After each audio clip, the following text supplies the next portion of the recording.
Mainit po kasi. Isa pa. Sa Philippines, sa 7 meteorite natin na nasa Pilipinas na na-register at confirm, wala pang iron. So kung sakasakali, yan yung first time. Ibig sabihin, kung sakaling maging iron meteorite ito, ito yung pinakauna. At sa Pilipinas pa bumagsak. At kung ito lang yung source, kung 250 grams lang yung main mass niya na nakita, mas mahal. 'Di ba? Okay. May mga meteorite tayo sa Philippines na nabebenta ng 20,000 per gram. Bubbles, no? May bubbles. Ito wala ako nakikita. Tsaka sobrang magnetism, tsaka mabigat. Kasi. Pero hindi namin kayo pinapaasa. Yun yung base sa observation pa lang. Hirap ng tanggalin ng magnet eh. Ganyan. Mainit. Ano nga? Amoy yan. Iba po yung amoy niya. Iba yung amoy niya, no? Baka maging alien tayo dito. Unang-una na po ako. Ako po si Angelo Bernardo. Welcome sa Dekado Collectible Show, Season 2. Bili, benta, appraisal, kwentuhan at pasyal. Coins, paper money, vinyl records, collectibles, memorabilia at antiques. Di lang pang Pawn Stars at pang pickers, pang appraisals at auction services pa. Tara, kwentuhan tayo. Sana naman, ito na yan. Ito na yung hinahanap natin. So, sir, ano yung dala mo? Ito po sir yung kanay. Wow, ang kinang ah. Ang bigat at makinang. Ano ba ito? Magnetic ba ito, sir? Oo. Ang lakas ng magnet. Ano naman, saan nyo naman nakuha ito, sir? Sa akin po yan, naggugulay po kasi yung magulang ko. Minalungaw sa bundok. Sa bundok? Oo. Okay. Nakakuha po nila yan, nakahukay. Nahukay nila sa bundok ito? Habang nagkukuhan sila ng gulay. Ang bigat ha? Ang dense ha? So ano to, sir? Anong tingin nyo kung ano yan? Wala po akong idea, pero nagkuhan nga po ako, baka po possible na meteorite, yan. Wala po kasi akong alam na ano eh. Okay. Possible na meteorite. Sige. Wala akong idea dito. Pero yun nga, ang lakas ng magnet niya. Hindi katulad ng mga ibang rocks natin. So baka ito na yung hinahanap nating alien. So tawagin natin ulit si Christian at si Ramon ng International Meteorite Collectors Association. So saan galing to? Sa bundok? Anong sang bundok? Sa Minalungaw. Saan po yung Minalungaw? Gapan po yun, may best ito. Minalungaw. Sa Gapan? Sa may tourist attraction po din. Okay. Malayo sa Kabihasan. Malayo po sa Kabihasan. Sa Gapan ba yun? Hindi po, doon po yung daan niya. Doon yung daan. Ganito na siya nakita. Ganyan po siya. Okay. So kapag kasi ganito, pwedeng sa mukha, no? Mukhang iron meteorite. Pero kasi yung pag-identify ng iron meteorite, hindi mo siya pwedeng masabi. Iron meteorite? Oh. Okay. Pwede. Pero hindi mo siya pwedeng masabi based lang sa physical feature, no? So, unless pwedeng i-cut o kaya i-etch para makita yung patterns. Or pwede ring ipatest sa laboratory at initial muna, no, para makita kung may nickel. So kapag ito ay nagkaroon ng initial lab test, then naka-register tayo nakakita tayo ng nickel content together with iron, mataas yung chance na meteorite ito. Mataas yung chance pag nakita tayo ng nickel or iron. Initial muna yun, no? Kasi wala pang meteorite laboratory talaga dito sa Philippines. Okay. So papadala mo sa ano yan? Papadala yon kapag may significant amount ng nickel, kasi yung iron at nickel rare yan na magkasama sa mga earth rock. Kung may nickel iron combination yan, malaking chance ng meteorite siya. Yes. Diba? Kasi yung nickel iron nag-exist lang siya ng insignificant amount sa mga bato na galing sa space. Dahil yung mga bato natin dito sa Earth, Nung mga kaka-form pa lang ng Earth, no? Nung mga panahon kaka-form pa lang ng Earth, yung iron nickel nag-exist pa yan. Pero dahil sa sa activities ng Earth dito, nabe-weather na siya sa surface at saka sobrang, naging rare na. Oo. And yung mga iron naman, iron meteorites, nanggaling yan sa core ng mga asteroids or other celestial bodies. Wow! Oo. So, ibig sabihin, kung sakali meteorite yan, rare type na meteorite yan. Kasi galing sa core ng asteroid. Pwede nating masabing rare, pero yun nga, yung rarity nakadepende pa rin yan sa dami, sa scientific and historical significance ng isang object. Okay. So, ang maisasuggest namin, kasi pwede rin itong maging slag eh. Yung slag, yung mga waste ng industrial na pag-smelt ng mga iron, no? Ano yun? Kunyari may iron na quarry, yun. pinaprocess nila yung iron, tapos pwedeng mag-solidify na lang na ano. Meron din namang mga sinaunang tao na nag-smelt na rin ng mga di ba? Wala ako dati. Ha? Ay, ang mga panday dati. Oo, yung mga ganon. So, Talaga? Local foundry. pwedeng yun yung isang source, no? Okay. Pwede rin namang iron ore. Okay? Pero Pwedeng iron ore din yan. Kung wala nickel. kung Okay. nakadepende naman yun based dun sa elemental composition. Pero parang ano siya, no? Parang ang bigat eh. Parang solid na solid, eh, no? Unlike sa stony meteorite na nagbe-base tayo, yung initial identification sa fusion crust, regmag lips, yun yung mga physical attributes, no? Features, properties. Kapag kasi iron, tsaka yung stony iron, mas complex yung identification. Kaya Bakit? mas kinakailangan ng laboratory analysis. Okay. Sir, as is, kunyari ganyan yan, magkano yan, mga roughly? Magkano value niyan, kunyari? Kunyari meteorite yan. Ilang grams ba to? Tignan natin. Isang ko po yata yun. Malamang lampas to. Sige. Hindi gaya. Pass. Alam ko na. Okay. Yung timbangan nating timbangan nating antik na. Zero na ba? Zero? Okay. Corn, Sige. 250. 250. 250 grams. May mga iron meteorite sa ibang bansa na bumagsak ng napakarami. So, nagkaroon ng meteorite shower. Meteorite shower. Pwede natin sabing meteorite shower. Meteor Marami. shower. Kasi, pag habang di pa siya bumabagsak sa, sa Earth, meteor pa lang yun. Meteorite Tama ba? shower dahil may mga meteorites na bumagsak mismo talaga. Nag-survive. Okay. So, meteor siya pag nasa kalawakan pa. Ang meteor shower, usually, ang source niyan, cometary. Oh! Okay. So, ano yan? Yun yung mga...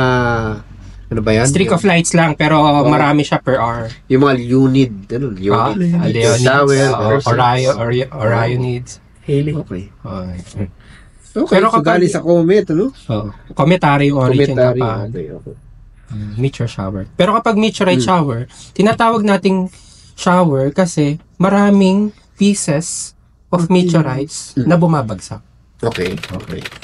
So, maraming ganun sa ibang bansa na nabibenta lang ng $1 to $2. Dahil nga, syempre, sa maraming supply. $1 to $2 per gram. Per gram. Oo. So, kung $250 yan, $250 yan. Oo. Di ba? Ang bilis na Pero, bilis ng math ko, no? Sa Philippines, sa 7 meteorite natin na nasa Pilipinas na na-register at na-confirm, wala pang iron. So kung sakasakali, yan yung first time. Ibig sabihin, sakasakali. kung sakaling maging iron meteorite ito, ito yung pinakauna. At sa Pilipinas pa bumagsak. At kung ito lang yung Wow. source, kung ito lang, kung 250 grams lang yung main mass niya na nakita, mas mahal. 'Di ba? Okay. May mga meteorite tayo sa Philippines na nabebenta ng 20,000 per gram. Stony pa yon. Talaga? Ito, parang solid na. Iron to. Kung sakali. Okay. So, pero yun nga, hindi rin naman namin sinasabihan kayo na meteorite talaga ito. Kasi, even meteorite experts abroad, hindi kayang mag-confirm na ang isang iron specimen ay iron meteorite. Hindi kaya ma-confirm yun. Kailangan din nilang mag-rely sa laboratory. Laboratory talaga. Oo. Okay. So, yung laboratory analysis niyan, hindi dito. Hindi. Pero pwede siya munang, kung para malaman lang muna yung nickel content. Pwede natin i-confirm muna dito sa mga ibang Pilipinas. laboratories, which is hindi na ako magsasabi kung anong maghanap na lang po. Okay. Kasi may mga ganitong itsura. Kasi yung mga ibang iron meteorite sa ibang bansa, may mga ganitong form. Ang tinatawag natin dyan, shrapnel. So, shrapnel. Ibig sabihin shrapnel, yung Matalas. yung rough yung surface, matalas yung edges, kasi kaya ang shrapnel. Kasi Parang nung piece siya, nung nag-burst siya sa atmosphere, nagkapira-piraso siya. So yun yung kaibahan niya sa mga stony meteorites na mabilis matunaw, di ba? Kasi ito, yung melting point ng iron mas mataas. Okay. So ano daw, meron ba tayong initial test na pwedeng gawin dyan para at least ma-point tayo towards the direction na Yun pwede yung natin ipa-test? Initial namin. Yung suggestion namin, initial laboratory na for nickel. Mga magkano yung cost na ganun? I'm not sure. Abel, Baka mga 3,000. aside naman dun sa laboratory na sinadjust natin, pwede rin siyang mag-create ng window dito sa specimen. Paano window? Window, ibig sabihin, titingnan natin yung loob ng specimen. Masisilip natin Masisilip yan. natin. Kasi Kung mag-grinder yun, no? Okay ba sa'yo i-grinder yan? Pero, titingnan natin doon yung internal feature. Kasi, ito, rare to sa earth rocks, yung feature na to. Okay, ganyan. Yung intergrowth, slice to. Yung intergrowth na yan, ang tawag natin dyan, Widmanstatten pattern. So, yung Widmanstatten pattern, nakikreate lang yan sa setting sa outer space. Hindi mo siya pwedeng ma-create sa dito. So, yung mga iron specimens na galing sa Earth, wala ka makikitang Widmanstatten. So, yan yung mga intergrowth ng iron nickel. Okay? Okay. So, yun yung isa sa pwede ring makatulong sa So, assuming, kunyari, may ganyan, step in the right direction yun. Yes, oo. Pag walang ganyan, negative. Malabo. Ayun, sige. So, para hindi na gumastos si Sir ng 3,000, yan na natin to. I-grinder natin. Kailangan din po ng acid Meron na para ba? mapal. Gano'n daw kalalim? Sa ordinary yung lupang taniman, gano'n. Ganun lang. Taniman ba? Sabi mo Bundok. bundok. Hindi, buntok nga yun. May gulayan sila ron talim. Parang upland na, na taniman. Mag-uukay pa lang sila nung tatamnan nila. Anong year niyo po siya? Basag eh. Last year lang yun. Last year. Interesting. Okay. Grinder natin. Sa ibang kasi yung slag, makikita mo talaga na slag dahil may mga vesicles pa rin, may mga bilog-bilog. Bubbles, no? May bubbles. Ito wala ako nakikita. Din. Tsaka sobra yung magnetism, tsaka mabigat. Kasi pero hindi namin kayo pinapaasa. Yun yung base sa observation pa lang. Hirap ng tanggalin ng magnet eh. ganyan. Even sa stony, mahirap tanggalin yun. Sa stony. Okay. Lalo na dito. Tingin ko pa, para ma-experience ko. Okay, sir.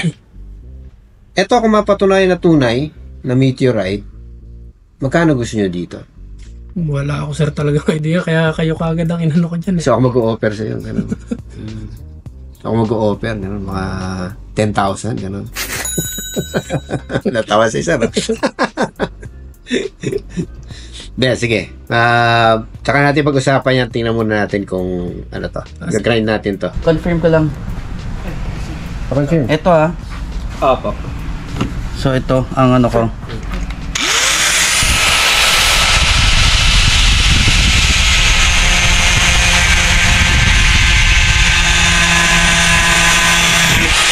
Madulas. At meron yung pangkapit talaga na para at least pag sa kamay wala. Oo, kailangan natin ng complies.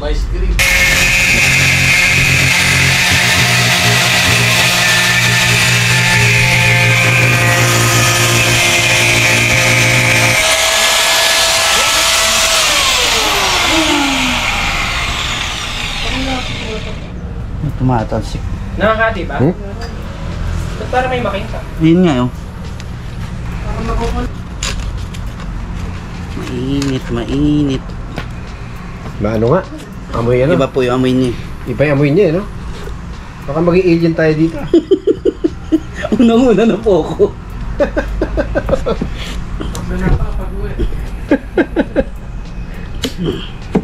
Alien! Okay.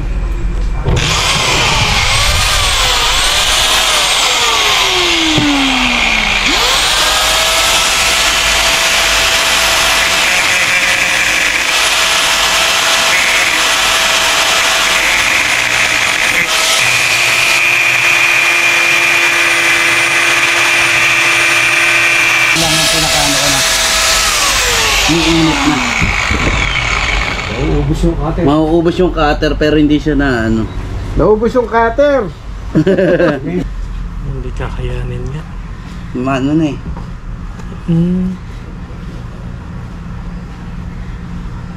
Pa-XRF mo na lang, sir. Ito yung mga, may mga tumalsik sa kanya eh. No, mga yan oh. May mga tumalsik din na yan oh. Ano na po yan? Baka may naghalo na yan sa ano. So, Sa grinder. Baka yung grinder yan. madedetect niyan sa ano, sa equipment kasama yung sa O, grinder. diba? Pwede na siguro itong patakan. Ha? Commit na open. Patakan Ah, ng Acid. acid. Eh, yung acid ko, acid na. Laliman ko pa. konti. Konti pa. So, tingin ko lilitaw na yan kung meron. Ito meron.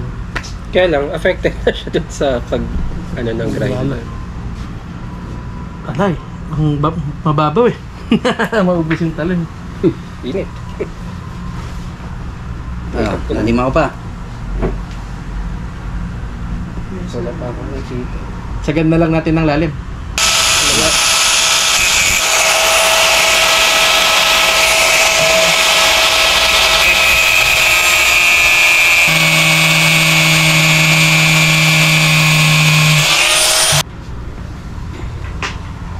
Saka-sakali, nakakalanghap ako ng ano dito. Nakakalanghap ako ng space dust. Ibang high yan. Kailangan pinakaano na. Woo! Angel dust. Katanggal pa. Wow. Nakapatay naman ah. Sige lang. Konti pa. Sabi. Pwede na? Pwede na. Okay na siguro yun. Eh, pwede na yan. Ito, Pwede na? nagiging Ayun, visible na yan. Kaliwete ako eh. Yung dito, ano, dito sa port nito. Sige. So, yun yung expose. Wow, gawin lang. Dito. May tissue. Mainit siya. Pahaw ka. Sige siya. Mainit yan. Freshly fallen ba? Pwede na to, no? Pwede mainit pa. Sige. Yan, sige po. Thank you. Oo na. Ayun. Okay, hindi na mamubula. Musok. Alam siya. Usok. Mainit po kasi. Isa pa. Nagre-react siya doon sa ano eh. Sa cardboard. Hindi dito. Meron din? Meron din? Meron ng lumisan. Meron na? Meron na? Ay, may nakikita ko. Oo, usok ko. Ayun. May lumitaw ng cutter? Wala pa. Umuusok eh. Oh. Wala. Hindi ba ako cordon mad siya? Kailangan niya ng cotton bud?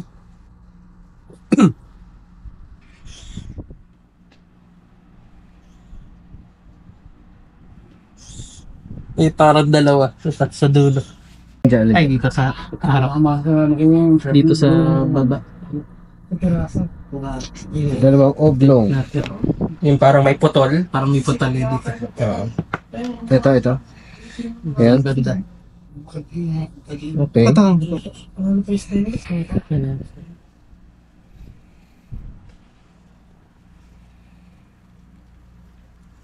Nawal. Parang nawawala. Nawawala. Dito sa back. Ayun, Sa taas. Meron din sa taas. Ito. Sa gitna.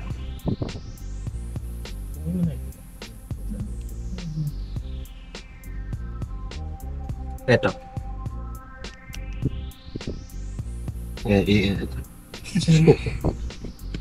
Tama? Pero yung isang hindi gano'n. Wala ko idea kung nakikita nyo. Patahan ko pa. Yung sinususpect ko kanina. Nasa taas sa gitna. Guess. Teka. Nasaan? Ito dito. Ayan, okay. Sige. Yan ako. Yan. Ano to? Okay. Pero, hanggang doon lang siya. Oo nga eh. Dapat all through Saka nag-i-inter... locking. Interlocking. Para siyang magnified na snowflakes. Or, at saka intersecting.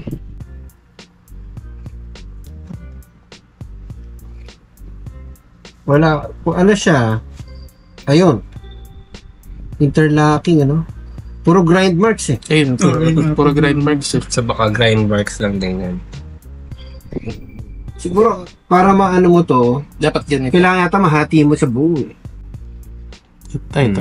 Ayan yung ginrind. Ayun yung grind natin. Pag pinatakan ng acido, malilitaw to. Ay, ito mga metal flakes. Dahil lang. Sana yun? Mga flakes, okay. Ayan. Ito parang consistent eh. No? Consistent. Parang isang ano lang siya. So, kung yan, ganito, kahit sa small part lang, lilitaw na sana. Dapat lumitaw. Dapat lumitaw. Okay. So, medyo bumababa na tayo sa ano.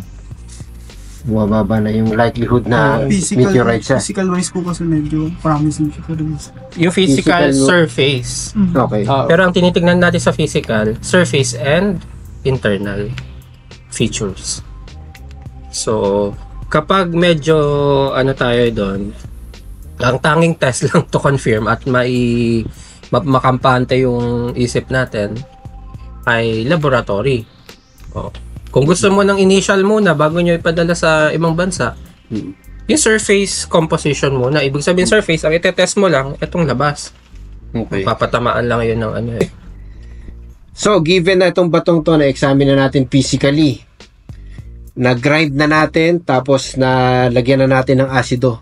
Anong ang final recommendations ng ating mga bisita ngayon dito?